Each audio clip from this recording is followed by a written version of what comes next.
is Ashima Lal, and I am an assistant professor at the Emory University School of Medicine. And I'm a palliative care provider at Grady Memorial Hospital, which is our safety net hospital in Atlanta, Georgia. I work as an outpatient provider in the palliative care clinic embedded within the Georgia Cancer Center for Excellence. Now, we're going to be talking about the development and implementation of a telehealth clinic during the COVID-19 pandemic. We all know about the pressures that this pandemic has created, and we wanted to make sure that we were able to care for our patients while limiting their risks. So our clinic is staffed with 4 physicians who each have a half-day clinic, and we were also able to incorporate 1 additional clinic per month, which was focused primarily on telehealth. This created the opportunity for 20 visits per month, and we noticed that it was more beneficial, in the beginning at least, to incorporate follow-ups as opposed to new patients. These follow-up patients were identified by the providers, and we noticed that it was a bit more challenging than anticipated to identify patients. And a lot of this was due to MyChart accessibility. So they would need to have this downloaded before patients would be able to be scheduled.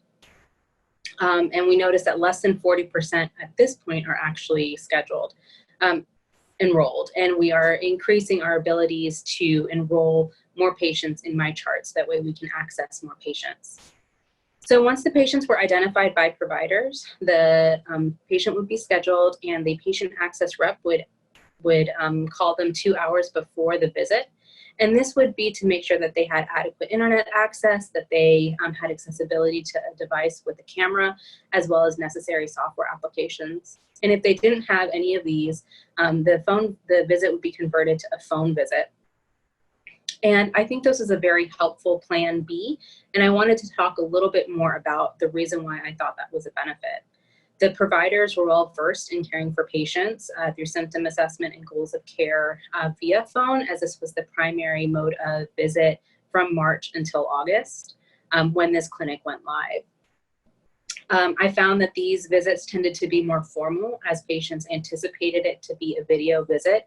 They would be more structured, and family members would be present as well.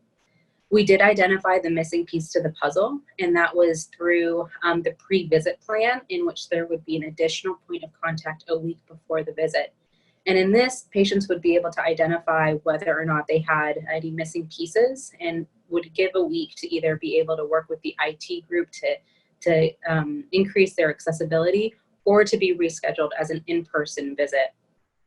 So the COVID-19 pandemic has shed light on multiple healthcare disparities. And one of these disparities we've noticed is in seeing our vulnerable cancer patient population virtually. And we work to develop and implement this telehealth clinic to be able to provide palliative care and decrease their exposures. And we did this by identifying key stakeholders, as well as identifying and trying to overcome some of the barriers. We hope that this work will help you in your future clinics to be able to see patients virtually as well. Thank you.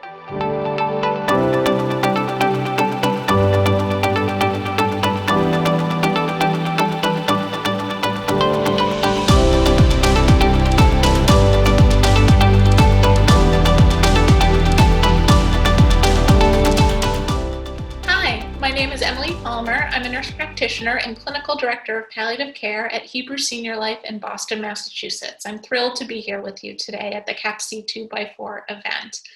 This poster describes a large advanced care planning response that was coordinated and rapidly implemented at Hebrew SeniorLife in early 2020 in response to the COVID-19 pandemic. At Hebrew SeniorLife, we specialize in the care of older adults and have multiple long-term care facilities. Long-term care residents constitute less than 1% of the US population, but they account for more than 40% of COVID-19 deaths nationwide.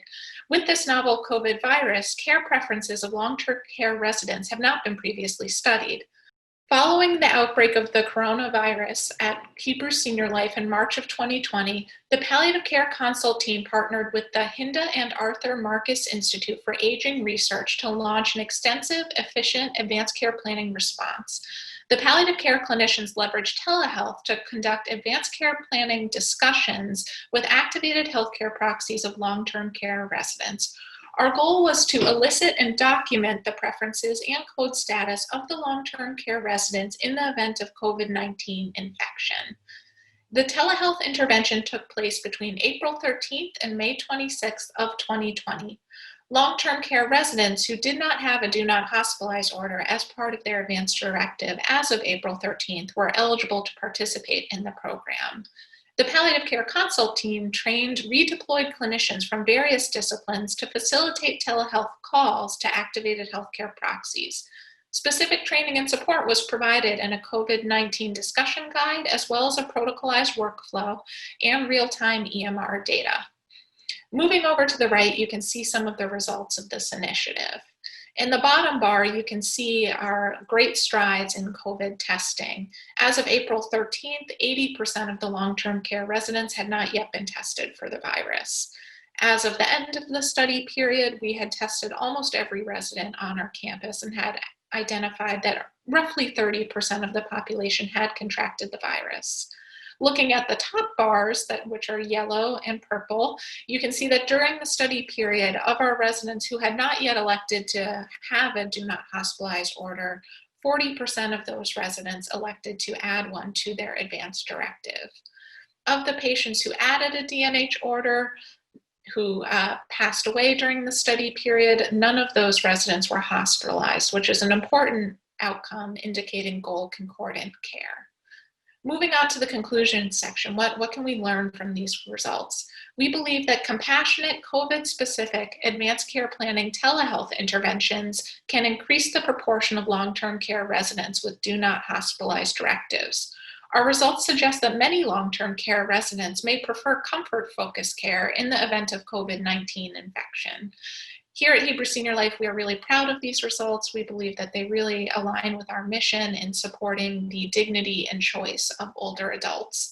There will be an article forthcoming in the Journal of the American Geriatric Society if you'd like to learn more about this project. Until then, feel free to scan our QR code to learn more, or feel free to reach out to me via email. It's emilypalmer@hsl.harvard.edu. Thanks so much for your time, and I am looking forward to the rest of the conference.